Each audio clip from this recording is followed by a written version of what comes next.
morning student, welcome to SGI online class 8 subject Hindi language पाठ 2 वर्ण विचार।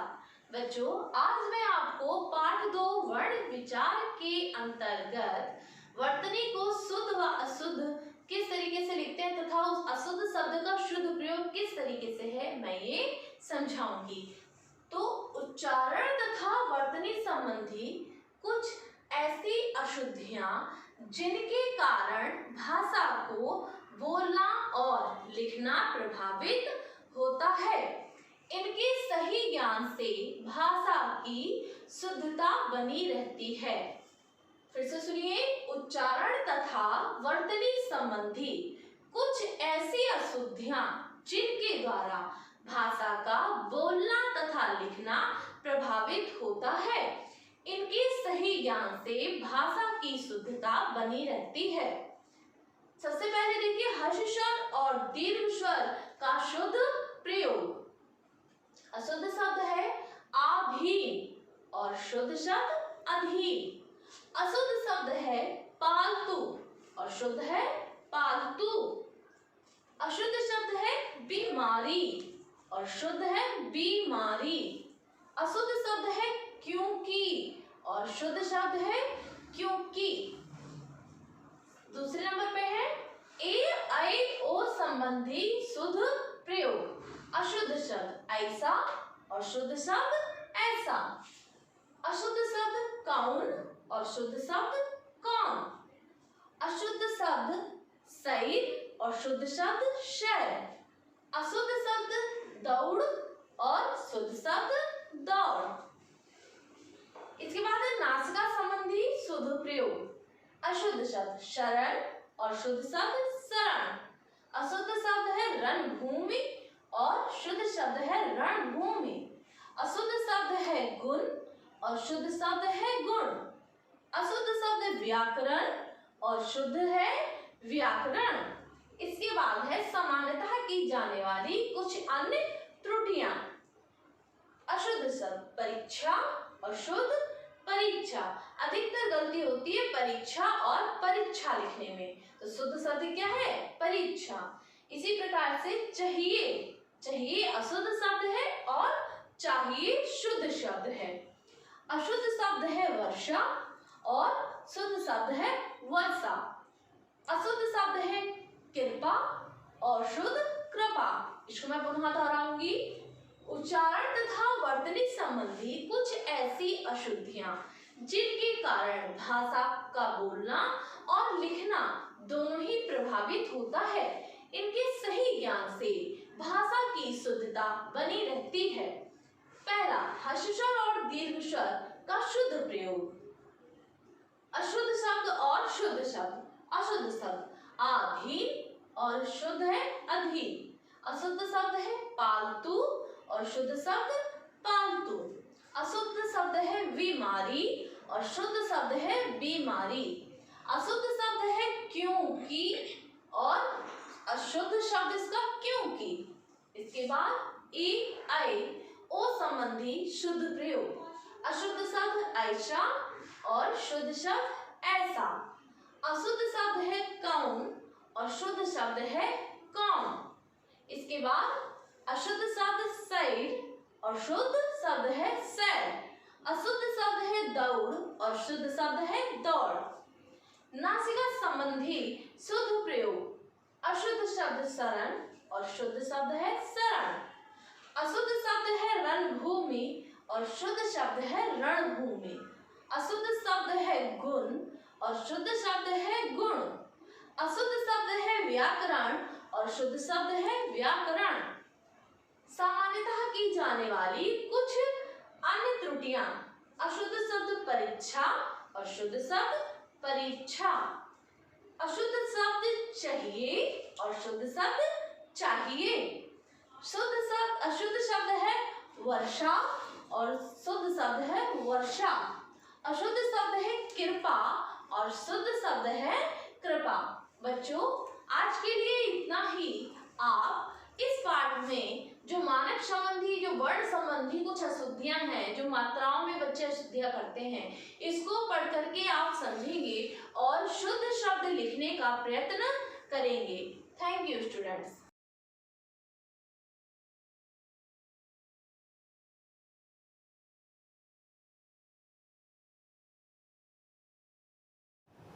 Good morning, student.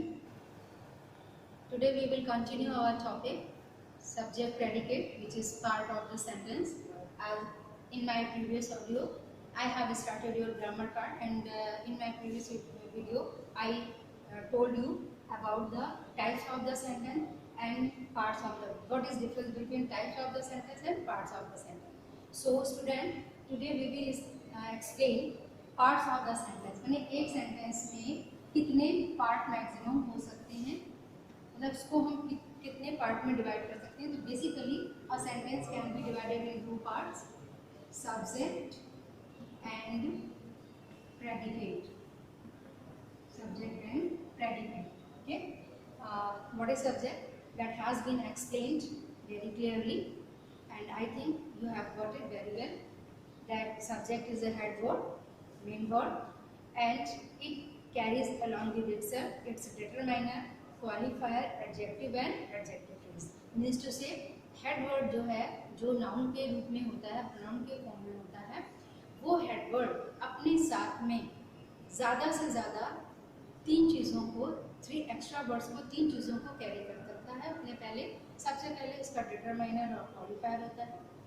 I have told you about the determiner and about the qualifier, and then it carries its adjective. आप जानते हैं noun अपने adjective को, noun अपने adjective को अपने पहले लेकर चलता है, मतलब उससे हेड वर्ड के पहले रखा जाता है. तो first of all we will put determiner और qualifier, then we will put adjective of our head word, then head word. And if our head word means noun or noun carries adjective phrase, इसका adjective phrase है, तो after head word we will put its adjective phrase. What is adjective phrase? The qualifying words related with head word in group. जब हम उसकी विशेषता group में बताते हैं, तो that one is called adjective phrase, और वो हम head word के बाद करते हैं. So students, this was all about your subject. Now today we will start our predicate part. Okay, predicate. First of all, we will know what is predicate. Something that is told about our subject is called predicate. वो sentence का वो part जो subject के बारे में कुछ बताता है, that is called predicate part of the sentence. Okay, and it starts with the verb. इसमें predicate जो start कहाँ से होता है, verb से होता है, और we can say the predicate had basically two part, verb and object. Okay, verb and object. Verb, you know, क्रिया, verb, ठीक है. Main verb. Sometimes your main verb carry your helping verb और auxiliary verb. कभी कभी हमारा जो main verb है वो उसके पहले हम हेल्पिंग वर्ब, उसकी हेल्पिंग वर्ब या उसकी ऑक्सिलरी वर्ब रखते हैं. तो अगर वर्ब में हेल्पिंग वर्ब और मेन वर्ब दोनों हैं, तो we will put helping verb और auxiliary verb before main verb. Main verb से पहले हमको उसको रखना है. यानी हमारा predicate part start with the verb, and first of all we will put helping verb और auxiliary verb. If the sentence is missing helping verb or auxiliary verb, we will start our predicate part directly with main verb. Main verb, you know, all the action denoting words जो भी हम अपने 5 senses से, इंद्रियों से करते हैं, है ना, जो भी अपने पांचों इंद्रियों से जो भी हम वर्क करते हैं, whether they are visible or invisible, they are called main verb. ठीक है, हम अपनी इंद्रियों से जो भी काम करते हैं, इनविजिबल हो या विजिबल हो, वो सारे वर्ब जो हैं वो आपके मेन वर्ब में आते हैं. ठीक है, तो मेन वर्ब हो गया. अब after main verb we will put its object. Now what is object? The result of the work done by the subject. ठीक है, सब्जेक्ट के द्वारा किया गया जो प्रतिफल है, कर्म है, वो आपका ऑब्जेक्ट कहलाता है. Okay, your predicate parts has verb and its object. So student, I think you have got it. What is an adjective? kinds of object. There are two types of object: indirect object and direct object. Okay, what is indirect object? Indirect objects come in the form of living being, and direct form comes in the non-living form. Okay, non-living form. Your sentence may have direct object and indirect and direct object. Whether it may have only indirect or only direct, जरूरी नहीं कि दोनों object sentence में हो भी सकते हैं और एक ऑब्जेक्ट भी हो सकता है. ठीक है, तो you have to identify which one is indirect and which one is direct, because your indirect object takes first place. पहले indirect object प्लेस लेता है, उसके बाद हम डायरेक्ट ऑब्जेक्ट को रखते हैं. अगर इनडायरेक्ट ऑब्जेक्ट को हमें डायरेक्ट के बाद रखना हो तो वी नीड सम प्रीपोजिशन, हमको किसी प्रीपोजिशन की जरूरत होगी. ठीक है, जैसे your friend gave a precious gift to you. अब आपका प्रीशियस गिफ्ट और यू दो आपके object. Precious gift is direct object, that one is non living, and you is living being, that's why it is indirect object. अभी हम इसको अगर पहले रखते हैं, योर फ्रेंड गेव यू पहले रखा इनडायरेक्ट ऑब्जेक्ट, अ प्रीशियस गिफ्ट तो डायरेक्ट ऑब्जेक्ट बाद में. ठीक है, अगर हम यू को गिफ्ट के बाद रखना चाहेंगे तो प्रीपोजिशन की नीड होगी. Your friend gave a precious gift to you, तो you need to preposition. Okay, तो आपके प्रेडिकेट पार्ट में दो चीजें हो गई, वर्ब और ऑब्जेक्ट. ऑब्जेक्ट में दो टाइप्स हो गए, इनडायरेक्ट ऑब्जेक्ट, डायरेक्ट ऑब्जेक्ट. अगर एक ही है तो वो अपने प्लेस पे बना रहेगा ऑब्जेक्ट के प्लेस पे. अगर दो ऑब्जेक्ट है तो you have to put indirect object before direct object. Okay student, this object may become in noun form, in pronoun form. जैसे अभी आपका ऑब्जेक्ट यू जो था वो प्रोनाउन में था. The teacher called Ramesh is noun, वो भी आपका ऑब्जेक्ट है. ये आपका जीरंड फॉर्म में भी आ सकता है और इट में भी कम इन इन्फिनिटिव. वैसे अभी आपकी क्लास के लिए ये चीज़ें अभी नीट नहीं है, आपको बेसिकली नाउन और प्रोनाउन को ही समझना चाहिए. लेकिन आपके नॉलेज के लिए मैं आपको बता दूं कि ऑब्जेक्ट में भी come in the form of noun. जैसे the teacher called Ramesh is noun. I called you pronoun, object के रूप में. I like swimming in the form of gerund, object का प्लेस कर रहा है, ऑब्जेक्ट की तरह वर्क कर रहा है. And I love to tell story, I love to tell story. तो to tell story is working as an object and it is in the form of infinitive. Okay student, but in some sentence the sentence has an object. किसी में object नहीं होता sentence में, तो वहाँ पर verb के साथ क्या होता है, कॉम्प्लीमेंट होता है. जब सेंटेंस आपका टू पार्ट्स में डिवाइडेड, सब्जेक्ट और प्रेडिकेट टू पार्ट्स में divided, verb and object. Sometime the sentence has an object and such type of sentence is called has intransitive verb. जिसमें ऑब्जेक्ट नहीं होता उसको हम इंट्रांसिटिव सेंटेंस कहते हैं, इंट्रांसिटिव वर्ब सेंटेंस कहते हैं. वहाँ पर आपका जो सेंटेंस है वो वर्ब को पूरा करने के लिए जो ग्रुप होता है that we call complement. In Hindi we call it पूरा करने वाला. ये भी आपका नाउन फॉर्म में आ सकता है, एडजेक्टिव फॉर्म में आ सकता है और एडवर्ब फॉर्म में आ सकता है. ओके, है ना. You are studying in the classroom. What is in the classroom? In the classroom is complement that is going to help the complete the word you are. You are को जो है complete करने का काम करता है. ओके, तो sentence में सब्जेक्ट और प्रेडिकेट दो मेन पार्ट होते हैं. प्रेडिकेट में वर्ब और ऑब्जेक्ट होते हैं. अगर ऑब्जेक्ट नहीं होता तो उसकी प्लेस पे कॉम्प्लीमेंट उसके वर्ब को पूरा करता है, कंप्लीट करता है. And finally the last I want to tell you that sometimes your object also need complement. Object को भी कॉम्प्लीमेंट की नीड होती है. Such type of sentence, for example, the teacher appointed him monitor of the class. The teacher appointed him monitor of the class. तो what is him? Him is indirect object. ठीक, but अगर हम him pay sentence रोक दें तो आपका sentence complete meaning नहीं देता है ना. द टीचर अपॉइंटेड हिम, क्या अपॉइंट किया, क्या? तो आपका जो सेंस है that is not going to be completed. That's why we put here monitor of the class. Now what is monitor of the class? This one is complement of object. Complement of the object वो हिस्सा जो आपके object के sense को पूरा करने के लिए यूज किया जा रहा है. That one is called objective complement. So student, you got it. The predicate parts जो predicate में maximum कितने parts होते हैं? First helping verb, second main verb, indirect object and then direct object. And if you don't have object, it means you have to apply complement.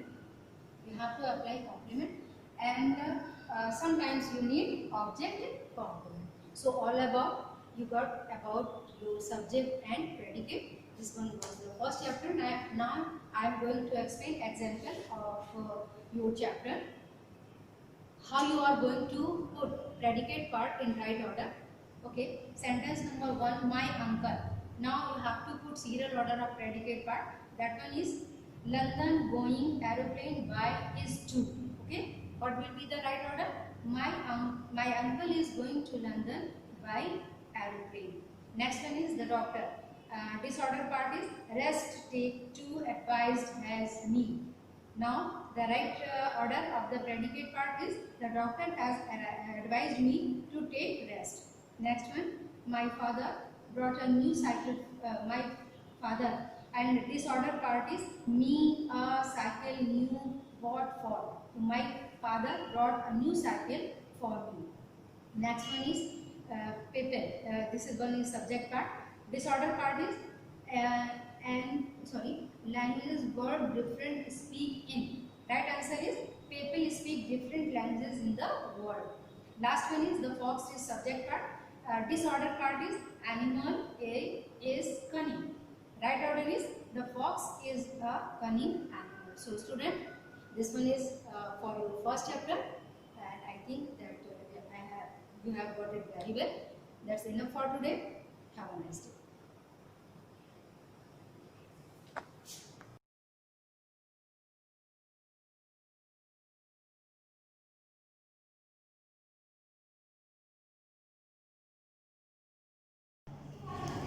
Myself Rakesh Kumar, next teacher of Shivaji Group of Institution. Math class में 8th class Hindi medium के बच्चों का स्वागत है.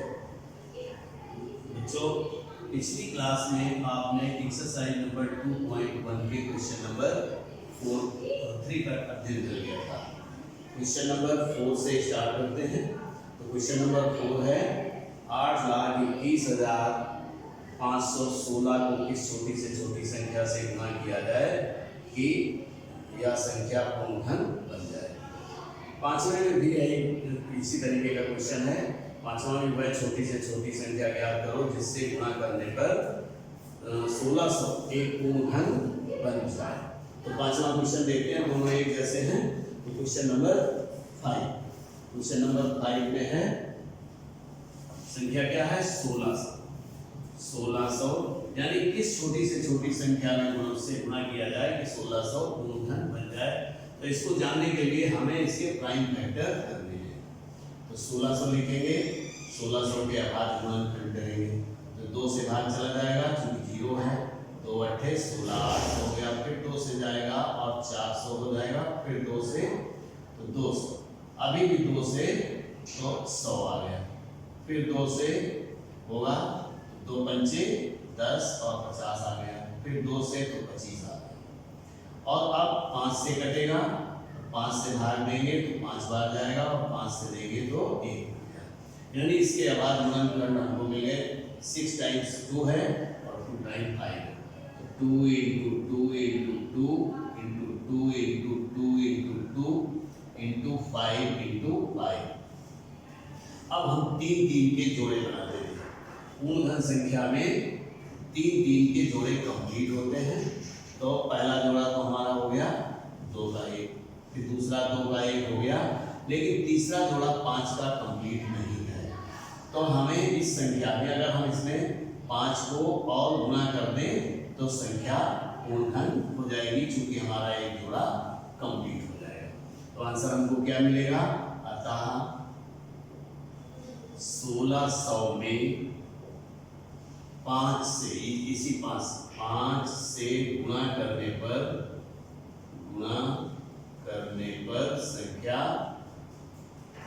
संख्या पूर्ण घन हो जाएगी, पूर्ण घन बन जाएगी। तो शायद समझ गए होंगे। इनमें से अभाज्य गुणनखंड करके 3 के जोड़े बन रहे होते हैं, जिनका जोड़ा कंप्लीट नहीं होता है उस जोड़े को हम कंप्लीट कर देते हैं। सपोज दैट मान लो केवल यहाँ 5 आता 5 आता तो फिर 5 गुणा 5 बराबर 25 से गुणा करते, यानी पूरा जोड़ा हमें कंप्लीट करना रहता है। तो इसी प्रकार से क्वेश्चन नंबर 6 है। क्वेश्चन नंबर 6 में देखिए,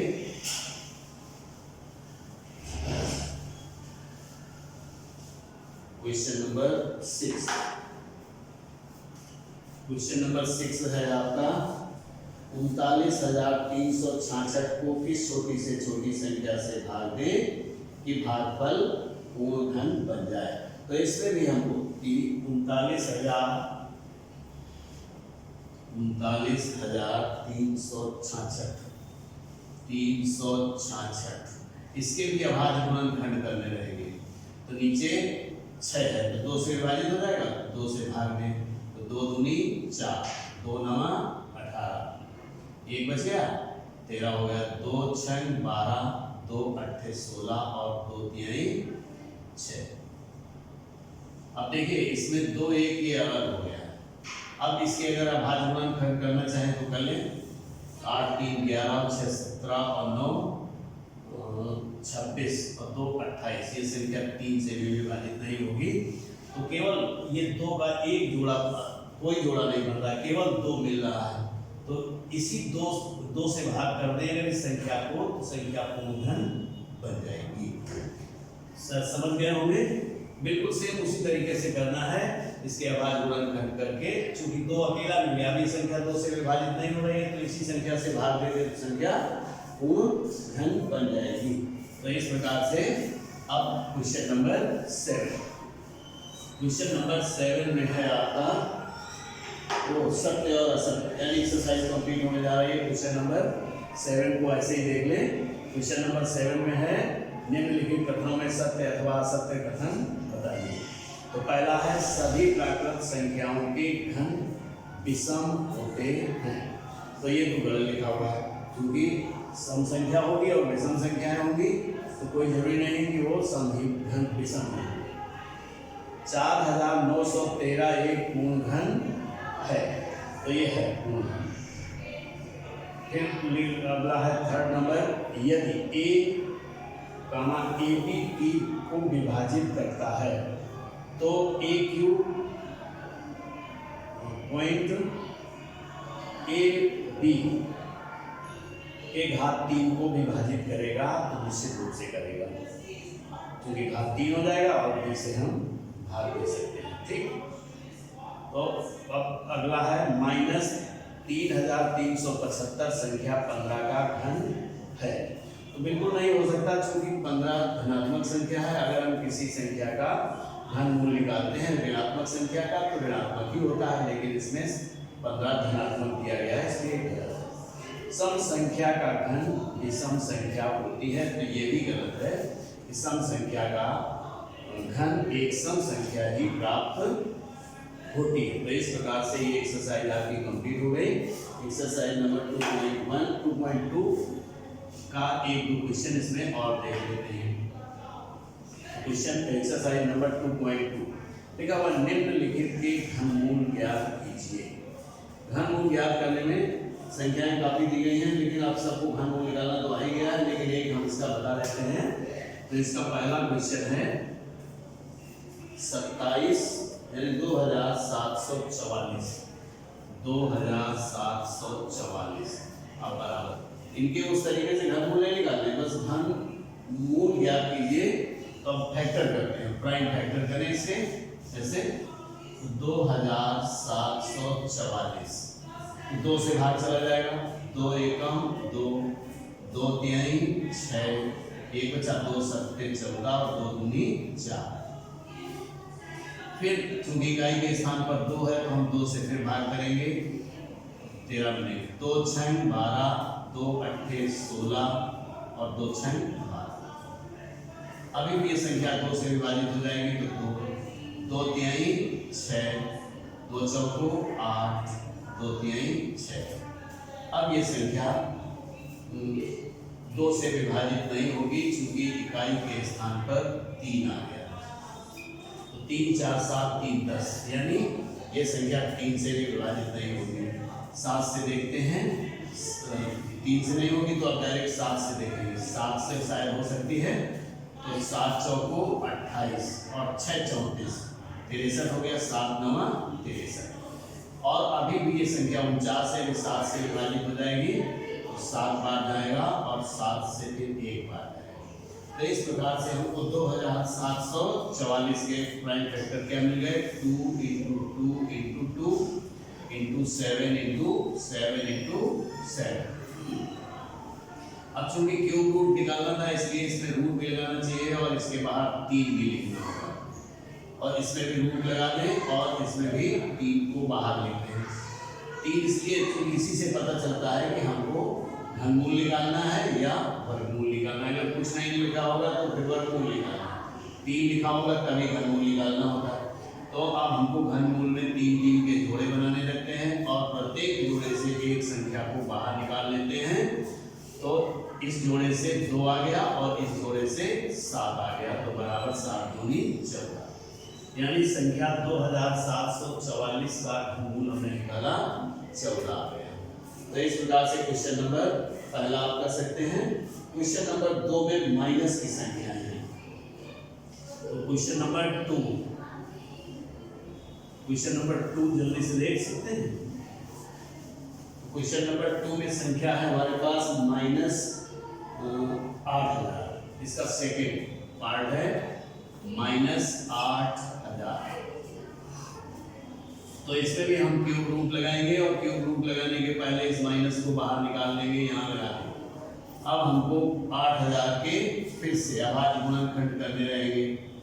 8000 तो 2 से भाग करेंगे तो 4000 हो जाएगा, फिर 2 से भाग करेंगे तो 2000 हो जाएगा, और फिर 2 से भाग करेंगे तो 1000 हो जाएगा, फिर 2 से भाग करेंगे तो 500 हो जाएगा, फिर 2 से भाग करेंगे तो 2 दूनी 4, 2 पंचे 10, 250 हो जाएगा, फिर 2 से भाग करेंगे 2 एकम 2, 2 दूनी 4 और 2 पंचे 10, 125 आ गया। अब 2 से नहीं कटेगा, 5 से कटेगा, तो 5 से 5 दूनी 10, 5 25, फिर 5 से 5 आ जाएगा और 5 से फिर 1 आ जाएगा।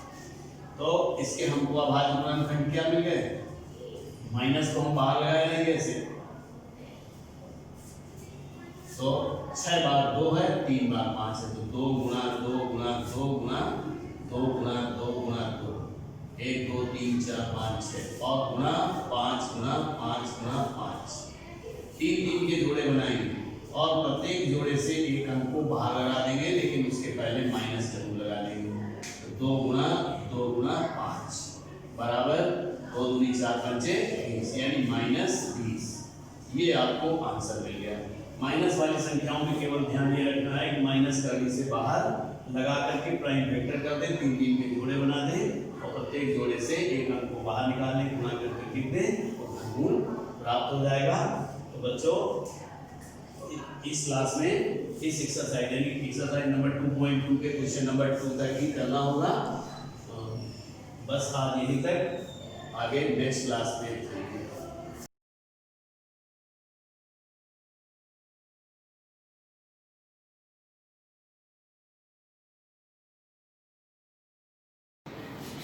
Very good morning students.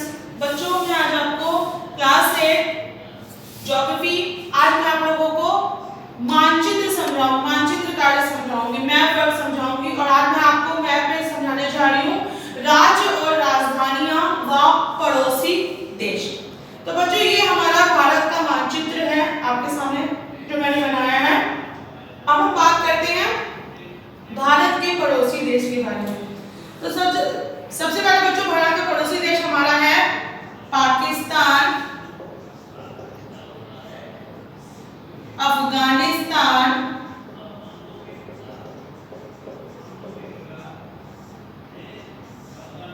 चीन,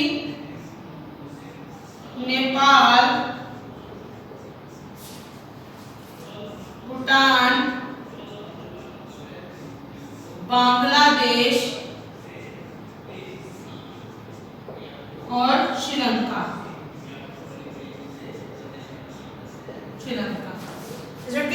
पाकिस्तान, अफगानिस्तान, चीन, नेपाल, भूटान, बांग्लादेश और श्रीलंका। तो देखिए पाकिस्तान हमारा कहाँ पड़ता है मानचित्र में, ये देखिए ये हमारा पाकिस्तान है। इसी के ऊपर हमारा ये क्या है बच्चों, अफगानिस्तान पड़ता है। ये हमारा पड़ता है नेपाल, और ये नेपाल के बिल्कुल बगल में हमारा क्या पड़ रहा है, भूटान। ये हमारा चीन पड़ता है, और ये हमारा क्या पड़ता है बच्चों, श्रीलंका। क्या पड़ता है, श्रीलंका। तो ये हमारे क्या है, ये हमारे पड़ोसी देश हैं, नेबरिंग कंट्रीज। कौन कौन से, पाकिस्तान, अफगानिस्तान, चीन, नेपाल, भूटान, बांग्लादेश और श्रीलंका। अब बच्चों हम बात करते हैं राज्य व राजधानियां, स्टेट एंड कैपिटल। तो सबसे पहले हम बात करते हैं, सबसे ऊपर चलते हैं मैप से, स्टार्टिंग से। सबसे पहले ऊपर हमारी कैपिटल पड़ती है, हमारा राज्य पड़ता है जम्मू और कश्मीर। कौन सी स्टेट पड़ती है बच्चों, जम्मू और कश्मीर। जम्मू और कश्मीर की कैपिटल है हमारी श्रीनगर। क्या है, श्रीनगर। उसके बाद हमारा पड़ता है राज्य पंजाब। तो पंजाब की हमारी राजधानी क्या हो गई बच्चों, चंडीगढ़। क्या हुई, पंजाब की राजधानी चंडीगढ़। और उसके बाद फिर हम यहाँ आते हैं, तो ये हमारा पड़ता है हिमाचल प्रदेश। क्या पड़ता है, हिमाचल प्रदेश। हिमाचल प्रदेश की राजधानी होगी बच्चों शिमला। उसके बाद हमारा आता है उत्तराखंड। उत्तराखंड की राजधानी होती है देहरादून। उत्तराखंड में ही हमारे नंदा देवी राष्ट्रीय उद्यान और क्या कहते हैं, ये सब हमारे राष्ट्रीय उद्यान उत्तराखंड में ही पड़ते हैं। नंदा देवी और जिम कार्बेट, ये दोनों हमारे कहाँ पड़ते हैं बच्चों, उत्तराखंड में पड़ते हैं। उसके बाद हमारा आता है हरियाणा, पंजाब के साथ ही बिल्कुल हरियाणा है। और फिर ये हमारा पड़ता है दिल्ली, ये हमारा दिल्ली हो गया। और उसके बाद ये हमारा पड़ता है उत्तर प्रदेश। ये हमारा क्या है राज्य, उत्तर प्रदेश। उत्तर प्रदेश की राजधानी है हमारी लखनऊ। उत्तर प्रदेश के साथ ही हमारा क्या है सटा हुआ बिहार। बिहार की राजधानी है हमारी पटना। और उसके बाद हमारा आता है यहाँ पे झारखंड। झारखंड की राजधानी है रांची। और झारखंड के साथ ही हमारा क्या सटा हुआ बच्चों, छत्तीसगढ़। छत्तीसगढ़ की राजधानी है हमारी रायपुर। छत्तीसगढ़ की राजधानी क्या है बच्चों, रायपुर। इसके बाद हम यहाँ चलते हैं, यहाँ बात करते हैं, ये हमारा है पाकिस्तान। पाकिस्तान की राजधानी है हमारी इस्लामाबाद। पाकिस्तान के ऊपर हमारा पड़ता है अफगानिस्तान। अफगानिस्तान की है काबुल। अब यहाँ बात करते हैं कि पंजाब के बाद ये कौन सी एरिया है, ये एरिया कौन सा आता है बच्चों, ये एरिया हमारा आता है राजस्थान। ये कौन सा क्षेत्र कहलाता है, राजस्थान। राजस्थान की राजधानी है हमारी जयपुर। तो जयपुर को हम लोग गुलाबी शहर के नाम से भी जानते हैं। कौन सा शहर गुलाबी शहर के नाम से प्रसिद्ध है बच्चों, जयपुर। Is it clear. उसके बाद हमारा आता है गुजरात। गुजरात की राजधानी है हमारी गांधीनगर। क्या है, गांधीनगर।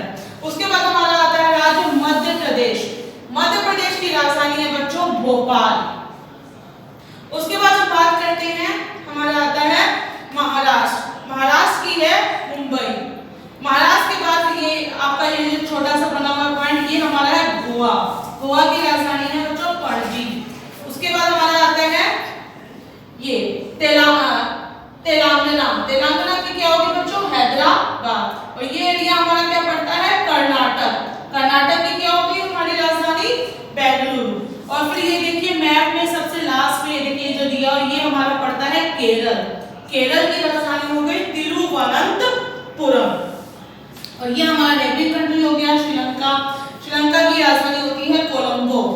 उसके ऊपर हमारा आता है यहाँ पे देखिए तमिलनाडु। तमिलनाडु की राजधानी है चेन्नई।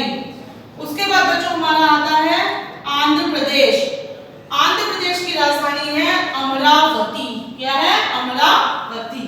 उसके बाद बच्चों हमारा ये आता है उड़ीसा। उड़ीसा की राजधानी है भुवनेश्वर। उड़ीसा में ही हमारा कौन सा प्रसिद्ध मंदिर है, सूर्य मंदिर, सन टेम्पल।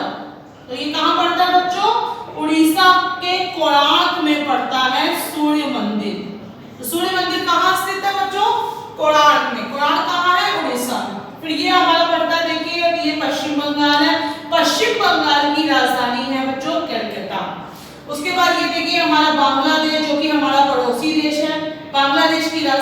है ढाका। ठीक है बच्चों, इतना आप लोगों को समझ आया। अब ये देखिए नेपाल, नेपाल हमारा क्या है, पड़ोसी देश। तो नेपाल की राजधानी है काठमांडू। नेपाल के बगल में ये देखिए ये जो है हमारा ये है भूटान, भूटान की राजधानी है थिम्पू। और ये ऊपर हमारा आता है चीन, जो कि हमारा पड़ोसी देश है, जिसकी राजधानी है बीजिंग। ठीक है बच्चों, अब हम बात करते हैं इस एरिया के बारे में। ये जो हमारा पूरा है 7 स्टेट, देखिए आप देख रहे हैं इस एरिया में जो 7 स्टेट दी गई है, अरुणाचल प्रदेश, असम, नागालैंड, मणिपुर, मिजोरम, त्रिपुरा और ये सब हमारी क्या है, ये सब हमारी बच्चों 7 सिस्टर्स कहलाती हैं। 7 ये स्टेट को जो 7 स्टेट है इसको हम लोग क्या बोलते हैं, 7 सिस्टर्स। ठीक है, तो हम बात करते हैं अरुणाचल प्रदेश। सबसे ऊपर देखिए बच्चों अरुणाचल प्रदेश, अरुणाचल प्रदेश की राजधानी है ईटानगर।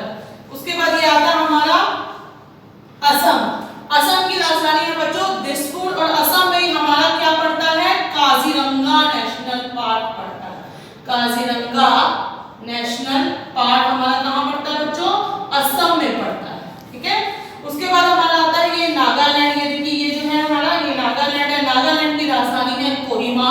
नागालैंड के बाद ये देखिए हमारा आता है मेघालय, मेघालय की राजधानी है शिलांग। उसके बाद हमारा आता है मणिपुर, मणिपुर की राजधानी है इम्फाल। ये देखिए इसके मेघालय के नीचे ही हमारा ये हमारा क्या हो गया मणिपुर, मणिपुर की राजधानी है इम्फाल। उसके बाद हमारा आता है बच्चों ये देखिए इसके नीचे मिजोरम, मिजोरम की राजधानी है आइजोल।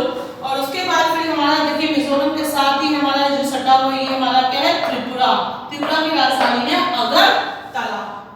तो बच्चों ये जो 7 स्टेट है इसको हम लोग क्या बोलते हैं, 7 सिस्टर्स। कौन कौन सी स्टेट, अरुणाचल प्रदेश, असम, नागालैंड, मेघालय, मणिपुर, मिजोरम और त्रिपुरा। बच्चों आपको समझ आया राज्य और राजधानियां, और मैंने आप लोगों को मैप में क्या समझाया, राज्य और राजधानियां और पड़ोसी देश। Now that's all for today. I will continue this topic in my next video.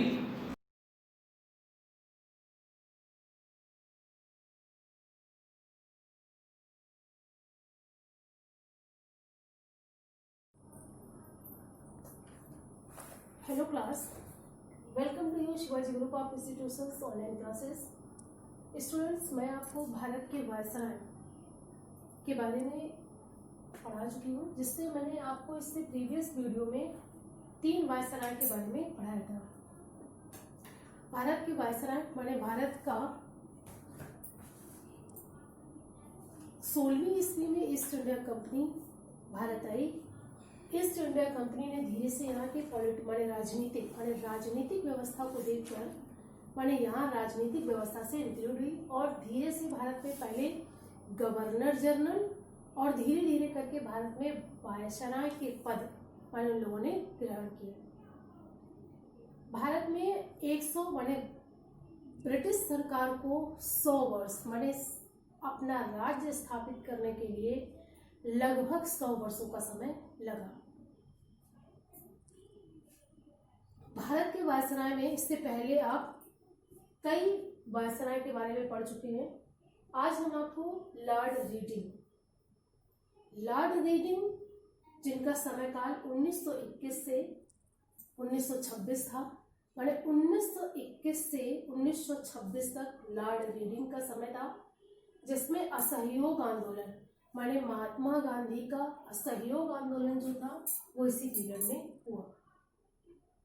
असहयोग आंदोलन के बाद सबसे बड़ी जो घटना थी वो क्या थी, 5 फरवरी 1922 को चौरी चौरा हत्याकांड यानी चौरी चौरा हत्याकांड हुआ, तथा असहयोग आंदोलन माने चौरी चौरा हत्याकांड के बाद असहयोग आंदोलन वापस ले लिया गया। 1921 में केरल में मोपला विद्रोह माने 1921 में लॉर्ड रीडिंग के समय में ही केरल में मोपला विद्रोह हुआ। माने मोपला विद्रोह के जरिए माने केरल भी क्या था, इन साउथ माने हमारे दक्षिण का एरिया था, और दक्षिण के एरिया में भी जो वहां पर मोपला रह रहे थे उनका विद्रोह 1921 में हुआ। लॉर्ड रीडिंग के समय 1921 में नवंबर 1921 में प्रिंस वेल्स का भारत भ्रमण, माने प्रिंस वेल लॉर्ड रीडिंग के समय में 1921 में ही भारत भ्रमण यानी भारत का भ्रमण करने के लिए आए थे। 1925 एक ऐसी घटना जो क्या थी, काकोरी रेल डकैती, माने काकोरी रेल डकैती की जो घटना थी वो 1925 ईस्वी में लॉर्ड रीडिंग के ही समयकाल में हुई। इस प्रकार हम कह सकते हैं कि लॉर्ड रीडिंग के समय में असहयोग आंदोलन, 1922 में चौरी चौरा हत्याकांड तथा असहयोग आंदोलन वापस, 1921 में केरल में मोपला विद्रोह हुआ था, नवंबर 1921 में प्रिंस वेल्स भारत भ्रमण के लिए आए थे तथा 1925 ईस्वी में काकोरी रेल डकैती हुई। आगे हम बात करते हैं लॉर्ड इरविन जिनका समय जो था 1926 से 1931 था, माने लॉर्ड इरविन जो भारत के वायसराय थे वह 1926 से 1931 तक थे। 1928 में साइमन कमीशन का भारत आगमन, माने साइमन कमीशन जो था भारत में 1928 में भारत आए तथा भारतीयों के द्वारा कमीशन का विद्रोह हुआ, माने भारतीयों ने क्या किया, इस कमीशन का विद्रोह किया। माने साइमन कमीशन भारत आया, उसका मतलब था यहाँ पर साइमन कमीशन, लेकिन भारतीयों ने साइमन कमीशन का विद्रोह किया, माने वह इसे एक्सेप्ट नहीं कर रहे थे। 1927 में Harcourt Butler Indian state commission की नियुक्ति हुई, यानी साइमन कमीशन को नकार देने के बाद 1927 में Harcourt Butler Indian state commission की नियुक्ति की गई।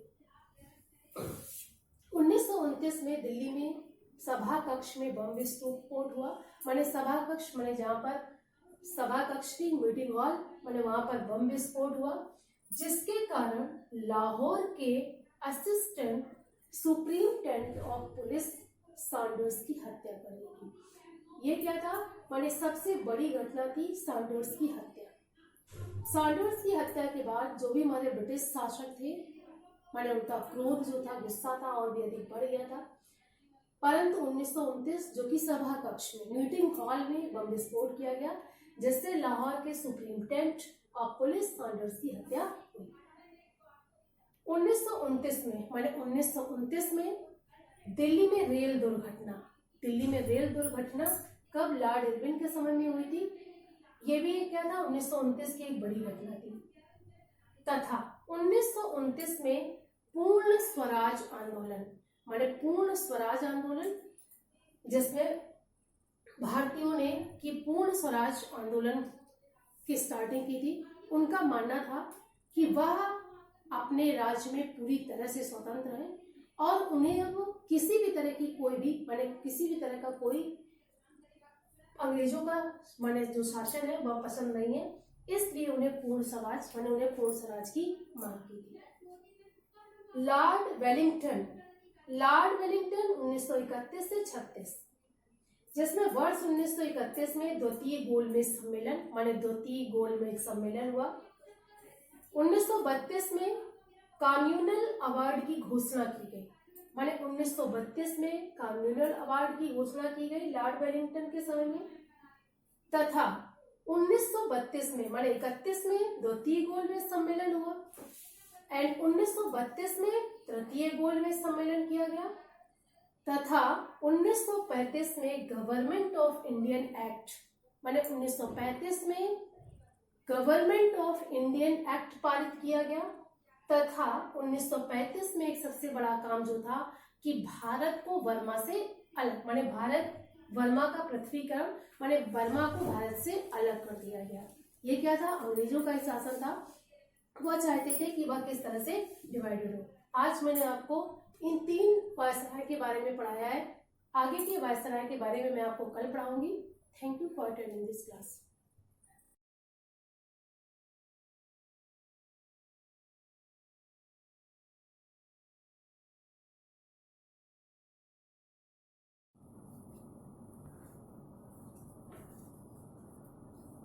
सुस्वागतम। मैं रेणुलता पांडे, संस्कृत शिक्षिका, शिवाजी ग्रुप ऑफ इंस्टीट्यूशंस। बच्चों, ये द्वितीय पाठा सिद्धि मंत्रा की एक्सरसाइज है। एक्सरसाइज नंबर 6 तक आप सॉल्व कर चुके हैं। अब ये है एक्सरसाइज नंबर 7। निम्नलिखित शब्दों के पर्यायवाची लिखिए। संस्कृत में शब्द दिए हैं प्रतिदिनम, सदनम, अवलोक्य, सार्धम, मित्रम, झटिति। इन्हीं संस्कृत शब्दों के पर्यायवाची लिखने हैं। तो प्रतिदिनम का पर्यायवाची नित्यम, सदनम का आलयम, अवलोक्य दृष्टवाम, सार्धम साकम, मित्रम सखायम, झटिति शीघ्रम। ये पर्यायवाची है।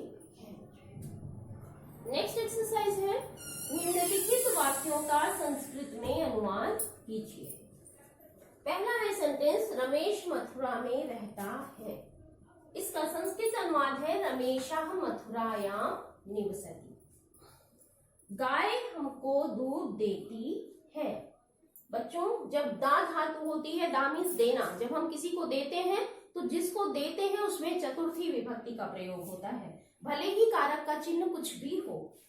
जैसे धेनु, यहाँ अस्मभ्यम चतुर्थी विभक्ति बहुवचन है। धेनु अस्मभ्यम दुग्धम ददाति। किसान बैलों को घास देता है। को चिन्ह के अनुसार यहाँ द्वितीय होनी चाहिए, लेकिन उपपद विभक्ति है इसलिए यहाँ पर चतुर्थी का प्रयोग होगा। यहाँ भी वही दा धातु है तो दा के योग में चतुर्थी। कृषिकः वृषभेभ्यः तृणानि ददाति। कर्म ही सिद्धि मंत्र है। कर्म एव सह सिद्धि मंत्र। कर्म एव सह सिद्धि मंत्र। मेरे समस्त कार्य नौकर संपन्न करते हैं। मेरे मम समस्त कार्य सर्वाणि कार्याणि सेवकाः संपादयन्ति। मम सर्वाणि कार्याणि सेवकाः संपादयन्ति। सेवक संपन्न करते हैं या सेवक करते हैं, एक ही बात। सेवकाः संपादयन्ति। तो इस तरह से बच्चों एक्सरसाइज नंबर 8 में ये कहाँ से लेकर रंगा तक जो भी सेंटेंस है उनका ये संस्कृत अनुवाद मैंने कराया। अब लास्ट एक्सरसाइज है बहुविकल्पी प्रश्न, यानी जहां कई विकल्प दिए होते हैं वो है बहुविकल्पी प्रश्न। उसमें पहला है नारायणपुरे कह निवसति। नारायणपुर में कौन रहता है? तो इसका करेक्ट ऑप्शन है रामदासः। रामदासेन सह कह क्षेत्राणि गच्छति। रामदासेन सह में साथ। सह के योग में भी बच्चों तृतीय विभक्ति होती है, भले ही कारक का चिन्ह कोई भी हो। तो यहाँ होगा रामदासेन सह कह क्षेत्राणि गच्छति। रामदास के साथ कौन खेत को जाता है? तो आपका आंसर होगा उत्तरः। ये दोनों जो ऑप्शन है ये करेक्ट ऑप्शन है और इन्हें टिक कर लें। तो इस तरह से ये द्वितीय पाठा सिद्धि मंत्रा कंप्लीट हो गया है बच्चों। इस चैप्टर की वर्ड मीनिंग, अर्थ और क्वेश्चन आंसर ये आपको अपनी नोटबुक में लिखने हैं। बाकी जितनी एक्सरसाइज है वो सब बुक में ही आप फिल करेंगे। क्वेश्चन आंसर भी बुक में लिखेंगे, वो भी पेंसिल से, ठीक है, और नोटबुक में पेन से लिखेंगे। इस बात का विशेष ध्यान रखें, आपका वर्क जो है बहुत ही साफ सुथरा होना चाहिए, लेखन कार्य बहुत अच्छा होना चाहिए। धन्यवाद। आपका दिन मंगलमय हो।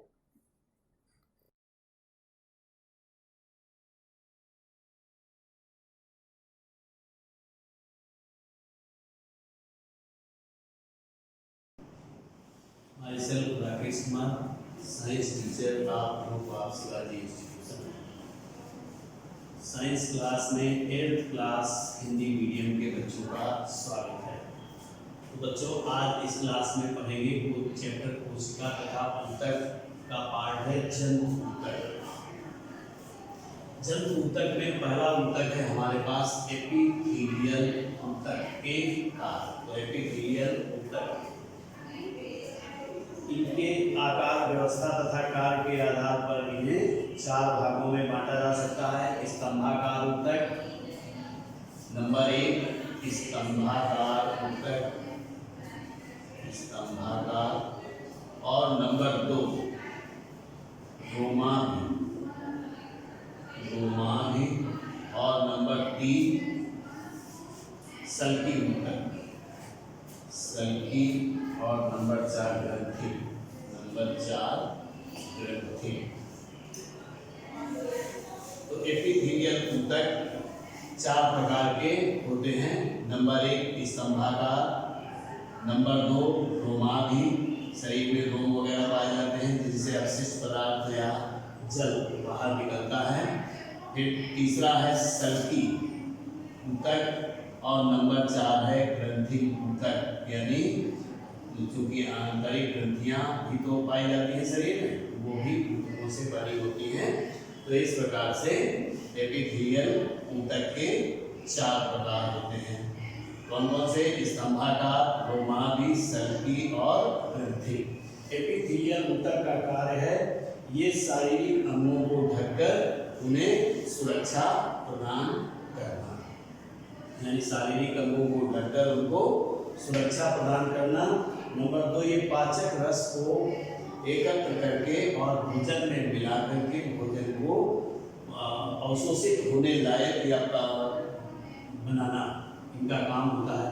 नंबर तीसरा है ये बचे हुए भोजन का अवशोषण का काम भी करते हैं। बचे हुए भोजन का जो अवशोषण होता है, यानी छोटी आंत में जो अवशोषित किया जाता है, उसका भी कार्य एपिथेलियल ऊतक के द्वारा ही संपूर्ण होता है। त्वचा में एपिथेलियल ऊतक पसीना उत्पन्न करने का काम करती है, जिससे रोमाभी ऊतक कह रहे हैं। तो इसके पसीना निकलने से शरीर के बाहर अपशिष्ट पदार्थ, शरीर के अंदर के अपशिष्ट पदार्थ बाहर निकल जाते हैं। तो इस प्रकार से एपिथेलियल ऊतक 4 प्रकार के हो गए, स्तंभाकार, रोमाभी, सल्की और ग्रंथि। नंबर 2 है संयोजी ऊतक। संयोजी ऊतक में पहला ऊतक है आपका टेंडन। टेंडन ये मांसपेशियों को हड्डियों से जोड़ता है। टेंडन का काम क्या है? मांसपेशियों को हड्डियों से जोड़ना। फिर है लिगामेंट्स। लिगामेंट्स ये खुरदरे रेशे वाले ऊतकों की पट्टियां होती हैं, लिगामेंट्स, जो शरीर के विभिन्न अंगों में रहते हैं। हृदय तथा हड्डियां परस्पर जुड़ी रहती हैं। फिर उपस्थि, उपस्थि, अस्थि और रक्त। रक्त में भी जो ऊतक होते हैं वो रक्त के ऊतक हो गए। अस्थि यानी हड्डियों में जो ऊतक पाए जाते हैं उनको अस्थि ऊतक। उपास्थि हड्डियों के अतिरिक्त जो मांसपेशियों में पाए जाते हैं उनको भी उपस्थि कहते हैं। तो इस प्रकार से हमारे पास दूसरा पार्ट था संयोजी ऊतक। संयोजी ऊतक भी आपने समझ लिया। फिर है नंबर तीसरा पेशीय ऊतक। पेशीय ऊतक क्या है? पेशीय ऊतक का मतलब है रेखित पेशियां, अरेखित पेशियां और हृदय पेशियां। तो रेखित पेशियां हैं, रेखित पेशियों में है ये पेशियां मनुष्य की इच्छा के नियंत्रण में होती हैं। ये हमारी टांगे, भुजाओं रेखित पेशियों के द्वारा हम इनका नियमन करते हैं। अरेखित पेशियां, ये पेशियां अपनी इच्छा अनुसार नियंत्रित नहीं होती हैं, इन पर धारियां नहीं होती हैं, ये चिकनी पेशियां भी कहलाती हैं। इस प्रकार की पेशियां शरीर के अधिकतर भागों में पाई जाती हैं। इनका काम होता है कि इच्छा के विपरीत, यानी इच्छा की कोई जरूरत नहीं कि हमारी इच्छा है वैसा करें। जैसे आपके पैर, अगर आप नंगे पैर चल रहे हैं, बाई तरफ पैर में अगर कहीं कांटा लग जाता है तो बिना सोचे, इच्छा की बात ही नहीं है, बिना सोचे समझे पैर ऊपर उठ जाता है। इसी प्रकार से आंख के सामने अगर कोई चीज आ रही है तो आंख की पलक अपने आप बंद हो जाती है। तो ये हो गए अरेखित, मतलब चूंकि इनमें स्वयं की इच्छा की कोई आवश्यकता नहीं कि हम पलक बंद करें कि ना बंद करें, वो अपने आप अपनी सुरक्षा के हिसाब से बंद कर लेती है। इसी प्रकार से हृदय पेशियां, हृदय में भी जो पेशियां पाई जाती हैं उनमें दोनों के गुण पाए जाते हैं, रेखित और अरेखित पेशियों के गुण पाए जाते हैं। इसीलिए हृदय बराबर अपनी गति को संपन्न करता रहता है। अगर इनमें से एक ही प्रकार की रेखियां हो, यानी रेखित पेशियां या ऐच्छिक पेशियां, तो आप अपने इच्छा के अनुसार अपने हृदय को चला सकते हैं, लेकिन ऐसा नहीं है। उसमें दोनों पेशियों के गुण पाए जाते हैं, अरेखित पेशियों के भी कि बिना इच्छा के। यानी वो मशीन एक ऐसी है हृदय जो ऑटोमेटिकली गति करती रहती है। तो इस प्रकार से आपने जान लिया जंतु ऊतक में कौन कौन सा एपिथेलियल ऊतक, संयोजी ऊतक और पेशी ऊतक। अब आता है पेशी ऊतक में केवल लास्ट रह गया है आपका तंत्रिका ऊतक। तंत्रिका ऊतक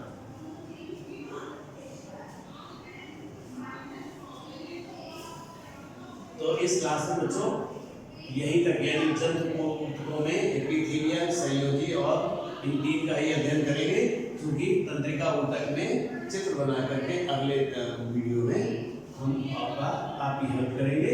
तो आज यहीं तक, थैंक यू।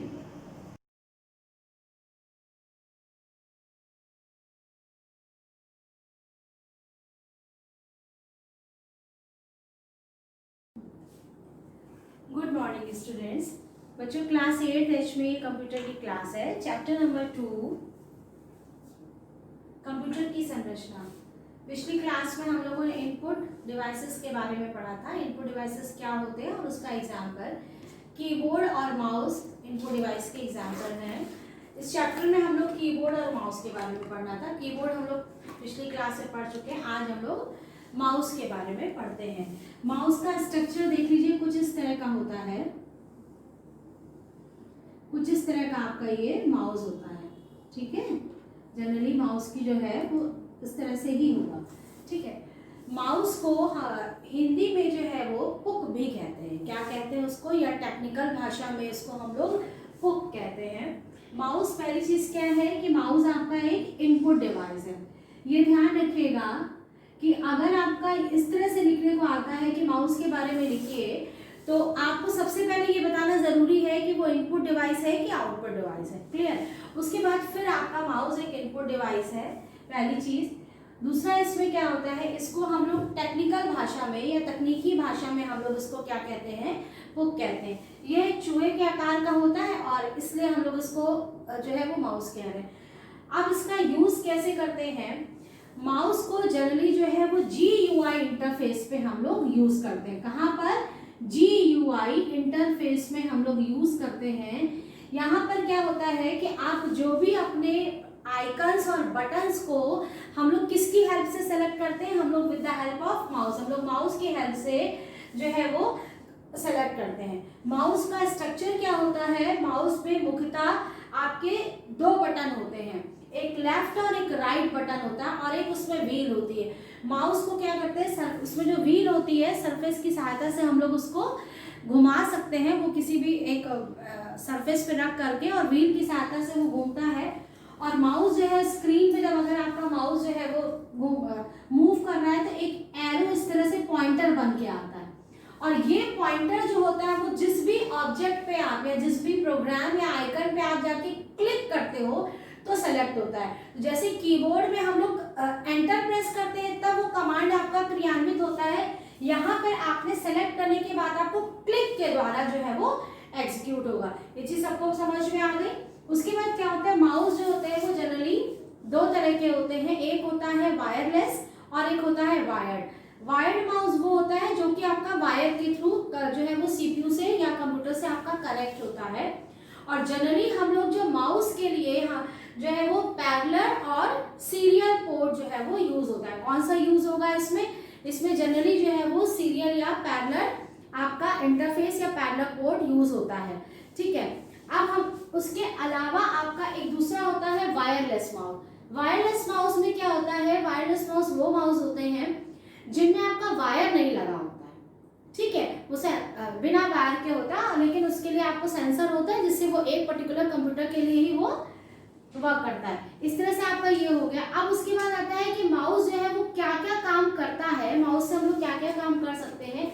तो सबसे पहले तो क्या होता है, वो किसी भी ऑब्जेक्ट को हम लोग सेलेक्ट कर सकते हैं, है ऑब्जेक्ट को हम लोग सेलेक्ट कर सकते हैं।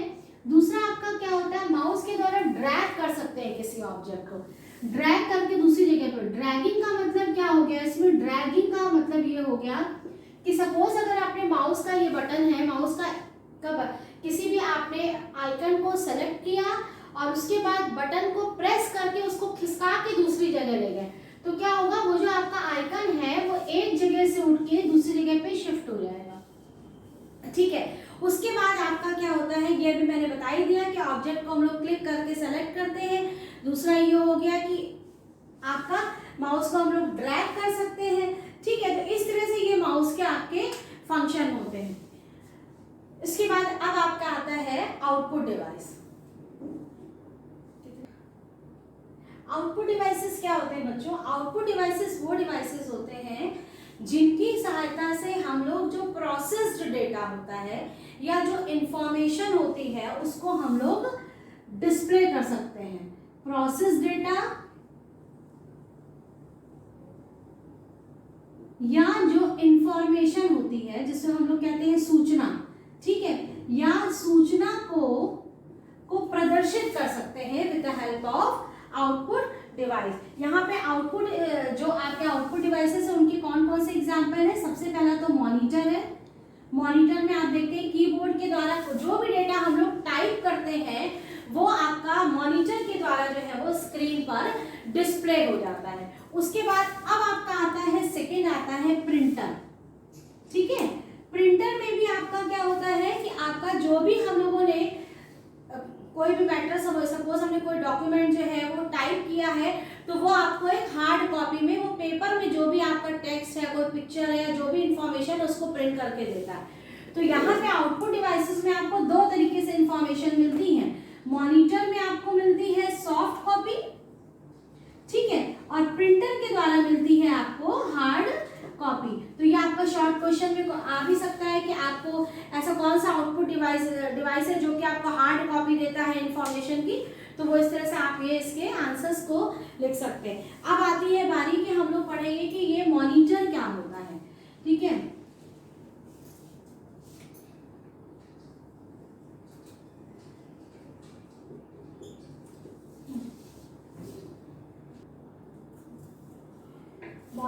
मॉनिटर सबसे पहले आप मॉनिटर क्या होता है, मॉनिटर एक आउटपुट डिवाइस होता है। ये आपका एक टेलीविज़न के समान होता है जिसमें कि हम लोग जो भी कीबोर्ड के द्वारा जो भी टेक्स्ट टाइप करते हैं वो दिखाई पड़ता है। कोई पिक्चर हम लोग इसमें देख सकते हैं और कोई मूवी देख सकते हैं। इसके मतलब जितना भी प्रोसेस डेटा है वो सारा आपका मॉनिटर में दिखाई पड़ता है। ठीक है, मॉनिटर जो होता है वो सीपीयू से या कंप्यूटर से एक अडेप्टर कार्ड या डिस्प्ले कार्ड के द्वारा जुड़ा रहता है। यानी कि आपको एक डिस्प्ले कार्ड, जब अगर हम लोग मॉनिटर पे लगाएंगे अगर सीपीयू से, तो आपका सीपीयू में एक डिस्प्ले कार्ड होता है। डिस्प्ले कार्ड क्या होता है, एक आईसी की होती है। डिस्प्ले कार्ड क्या होता है, एक आईसी होती है जो कि आपका ये बताता है कि जब हम लोग टेक्स्ट टाइप कर रहे हैं कोई भी, तो वो डिस्प्ले कार्ड जो है वो ये बताएगा कि आपका जो टेक्स्ट है वो किस कलर का है। सपोज हमने यहाँ से जो भी सेलेक्ट करते हैं कलर, तो वो वहाँ पे वो उसी तरह से जो है स्क्रीन पर वो उसी तरह से दिखाता है। ये आपका अडेप्टर कार्ड या डिस्प्ले कार्ड का वर्क है। अगर आपका डिस्प्ले कार्ड या अडेप्टर कार्ड जो है वो खराब हो जाता है तो आपके कलर्स नहीं आते हैं और स्क्रीन, अगर मॉनिटर ठीक भी है अगर आपका डिस्प्ले कार्ड खराब हो गया है तो आपका स्क्रीन जो है जो भी आप टाइप कर रहे हैं तो वो स्क्रीन जो है वो में दिखाई नहीं पड़ता है। अब आती है बारी कि आपके मॉनिटर्स कितने तरीके के होते हैं। जब से कंप्यूटर बने हैं या जब से आपके मॉनिटर्स जो है मतलब आउटपुट डिवाइसेस में मॉनिटर का वर्क हुआ है, तब से आज तक बहुत जो है वो आपके मॉनिटर्स डेवलप हो चुके हैं। कलर्ड मॉनिटर भी होते हैं, ब्लैक एंड वाइट मॉनिटर्स भी होते हैं। तो सबसे पहला इसमें आपके कुछ आपके ये दिए हुए हैं, इनके फुल फॉर्म आपको ज़रूर पढ़ना है।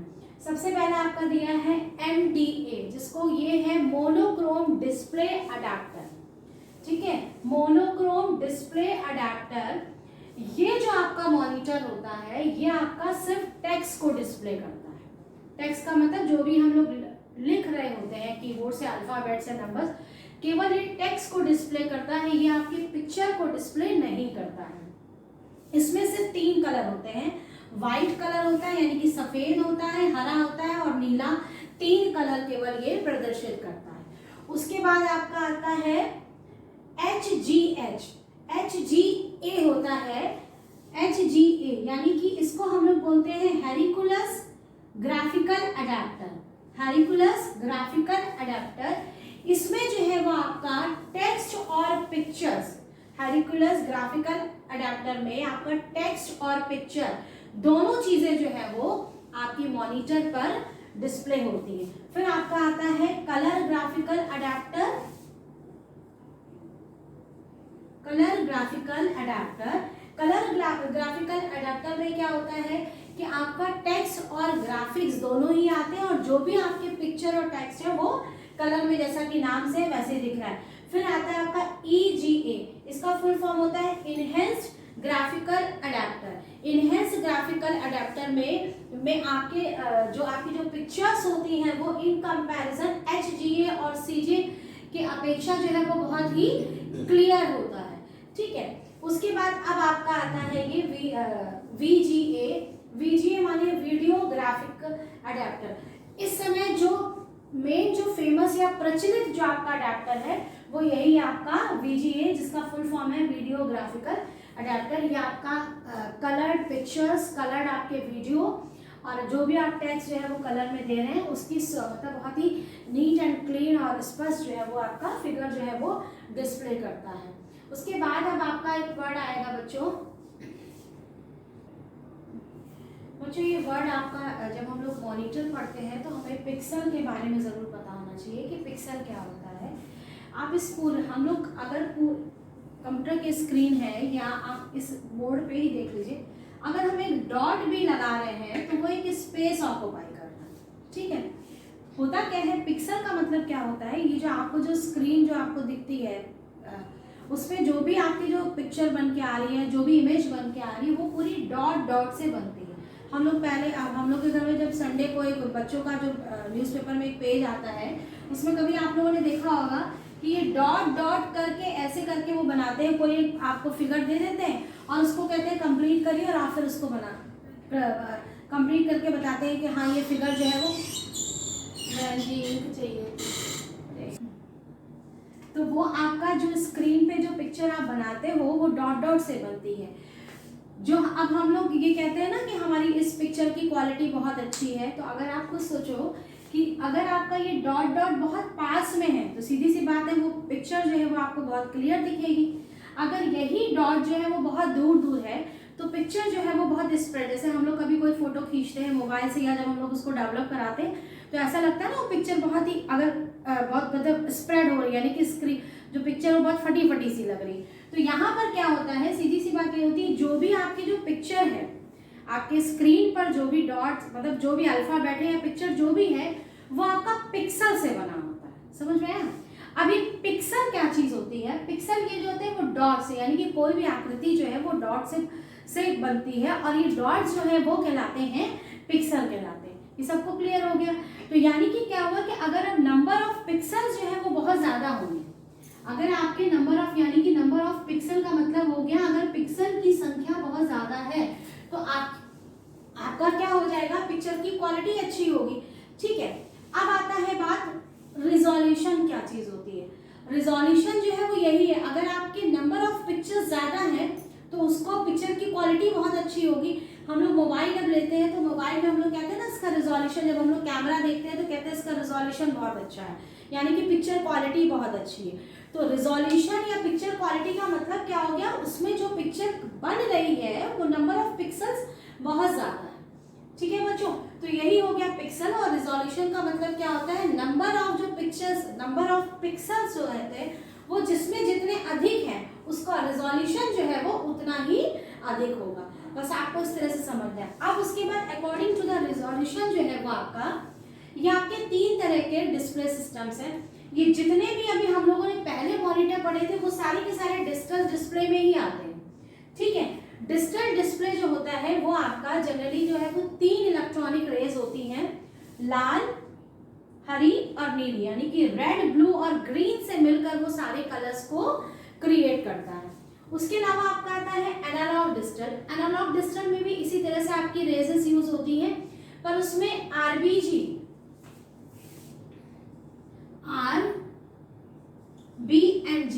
ठीक है, इसमें भी आपका आरबीजी कलर्स जो है वो यूज होता है और इसमें लेकिन इसमें जो है वो आपको कलर्स जो है वो बहुत ज़्यादा जो है वो दिखाई पड़ते हैं। उसके बाद आता है एलसीडी, जिसका पूरा नाम है लिक्विड क्रिस्टल डिस्प्ले। एलसीडी का पूरा नाम है liquid crystal display. Liquid crystal display क्या होता है? लिक्विड क्रिस्टल डिस्प्ले में जो भी आपके पिक्सल्स होते हैं, पिक्सल जो होते हैं वो क्रिस्टल होते हैं, पिक्सल जो है वो एक क्रिस्टल के फॉर्म में होते हैं और उन क्रिस्टल में जो है वो लिक्विड भरा होता है।